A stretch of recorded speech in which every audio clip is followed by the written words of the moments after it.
ভাই বোন, খুব গরম পড়েছে বাইরে, ভীষণ গরম পড়েছে, টেকা যাচ্ছে না। এই একটা বাইরে আওতার মধ্যেই বসে আছি। কবে দেশে ফিরবো, সবার মুখ দেখব, এই কারো দেখা পায় না। এই একাই বসে থাকি, সবাই কাজে গেছে, আমি এই মনে বসে আছি।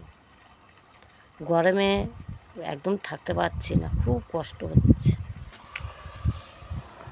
এইসব ছেলেরা কাজ করছে, এইসব কী করবো, আর বলার কিছু নেই। দিদি দাদারা, ভাই বোন, সবাই ভালো থেকো। আবার দেশে যাব, কবে তার ঠিক নেই।